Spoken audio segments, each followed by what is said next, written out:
Good morning, Fort McMurray, Wood Buffalo, and the rest of the world. You've tuned in to the Mac City Morning Show. I am your host, Elliot Pierre, and we're going to start this the same way we start every episode off, with a moment of gratitude. I know that you could be doing a million other things with your time, and the fact that you spend it with us truly does mean the world to me. So thank you. On that note, Tanner, hit him with the intro.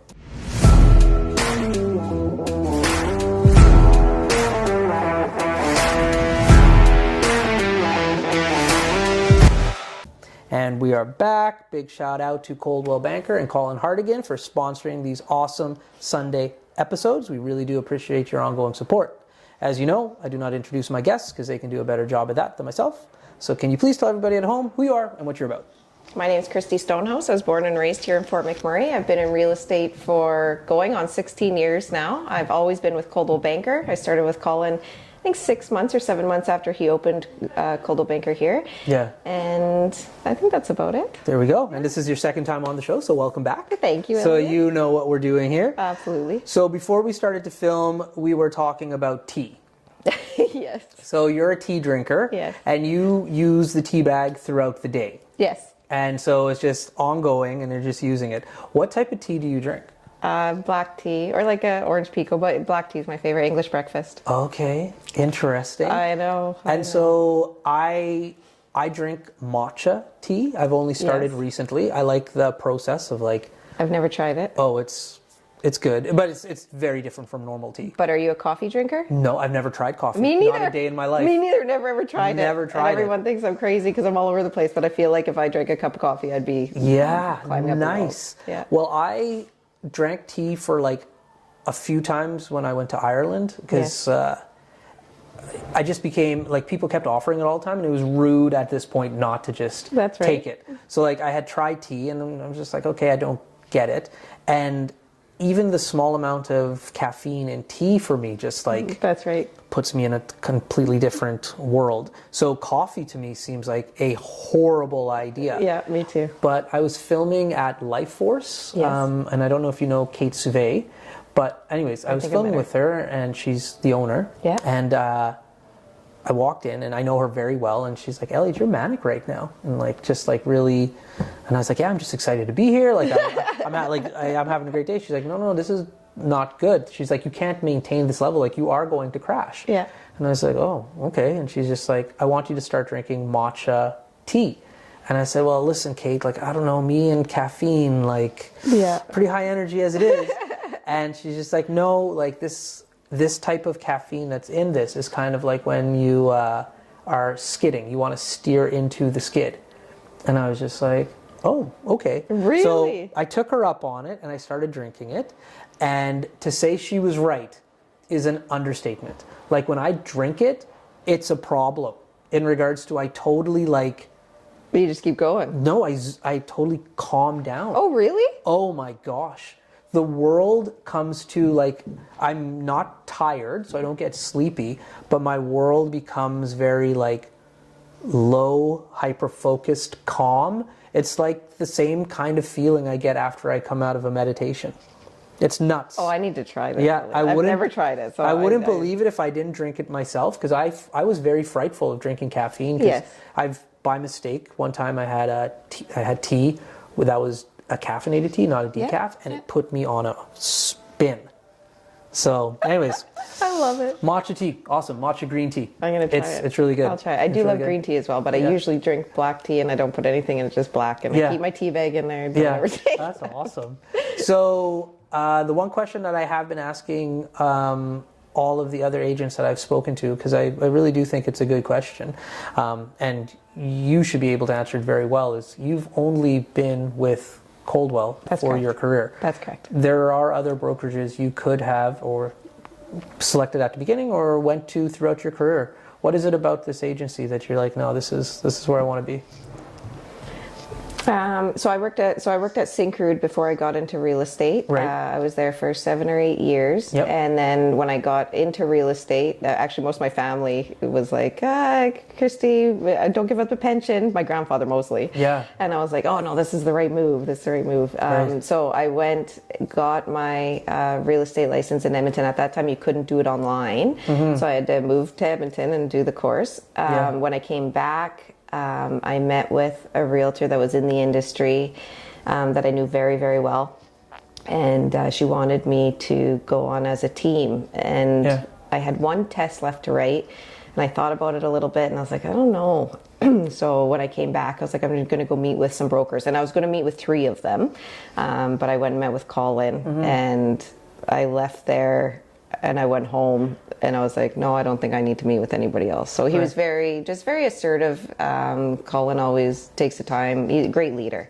So he always took the time to just help us grow, I guess, put us in a great environment and help us feel like everything was attainable. So, yeah. There we go. Yeah, and I think he always believed too that there's different levels of success. So if he, depending on how successful you wanted to be, and not just financially, but different goals in life, he'll just try and make opportunities there for everybody. So, yeah, nice. I always appreciated that. There we go. Now, last time we spoke, you have young children. Yes, I have a 9-year-old. She's turning 10 right away. She'll correct me if she sees this. But there we go. So my little boy is close to the same age. He's 8 right now? He's 8 right now. Yes. And he might as well be 20. Yes. How is your daughter doing? She's doing awesome. She's like a 90-year-old. Yeah. I can't do anything bad, or she'll tell me that it's bad. Yeah. But she dances competitively with Generation Dance, and we dance competitions actually start right away at the end of the month here. So the 17th will be the very first one. Yeah. And then we go to, so first one's in Fort McMurray, and then we go to Calgary, then Edmonton twice. Her dance is going to bring her to Las Vegas this year. Nice. Last year she got invited to go to Hollywood and meet with 5 or 6 talent agents. Cool. So I think we're going to do that this year. We'll see. But I think we'll do that this year as well. But she loves it. I always wanted her to do it recreationally, but she's very, very competitive. I have no idea who she gets that from. I try and blame it on her dad, but I'm pretty sure all of us are just, we can't play board games together. Right. But no, she absolutely loves it. I never have to ask her to get ready for dance or anything like that. And she's very good in school. Yeah. What type of dance? So she does, I shouldn't say all of them, because not all of them, but she does hip-hop, lyrical, contemporary, ballet technique, jazz. Okay. Oh my God, Elliot. And then she does like stuff like acro. She'll do like her solo classes, her duet classes. She does 19 or 20 a week. Wow. Yeah. It's something like, I feel some parents don't really support their kids in the arts so much because they say like, oh, there's no work in this. Like it's a hobby. But it's not. Like if they, like you said, like she's going to go see like a talent agent. There's opportunities there. My sister did a bunch of dancing growing up, but she really enjoyed tap dancing. And so my daughter loved tap, but she just stopped it this year. Okay. Yeah. Okay. Yeah. Well, Alicia kept going and became an instructor. She got like her license to teach. Good for her. And she has literally taught down in South America. She currently has a little daughter, and so she isn't like working full time, but she found a studio down in Calgary, and she's able to like teach there and pick up some like side money and stuff. So like with dance or anything in the arts, like people can like make a career at it. I absolutely believe that 100%. And not only that, but it was always the thing. So when most of my friends had older children, so when I was having Sierra, most of them already had kids that were 6 or 7 years old. Right. So when I had her, I wanted to get her involved in something so she could be around children her own age. So when she was about 18 months old, I put her in like Mommy and Me gymnastics, and she stayed in that until she was almost 5. Right. Went on the competitive team there. I think when she was 3.5. Yeah. And then she wanted to join dance, and she did that for 1.5 years, did both of them. And finally the hours, I was like, you got to pick one. It was over 30 hours a week, and you're 5 years old. It's crazy. Yeah. So she picked dance, which I was actually surprised by. But she's never turned back. She loves every second of it. Absolutely loves it. And I make a lot of her costumes for her. Oh, nice. So you're sewing them? I'm a sewer. Oh, perfect. I don't know if you know Sharon Heading, but I'll message her pictures every once in a while. I'm like, hey, Sharon, check this out. I'll message her pictures, but that's awesome.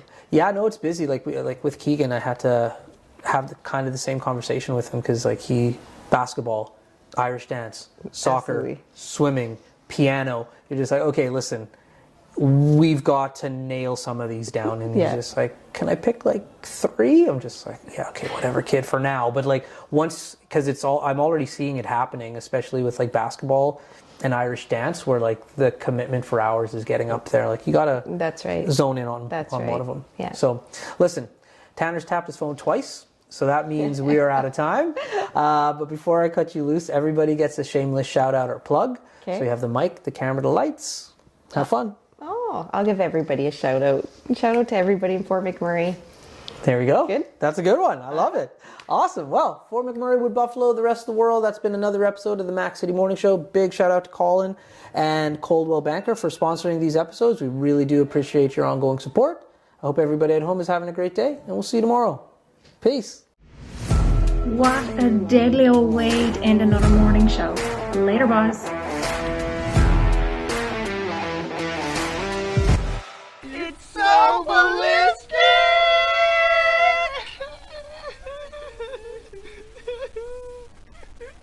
Talk about quenching your ugly thirst.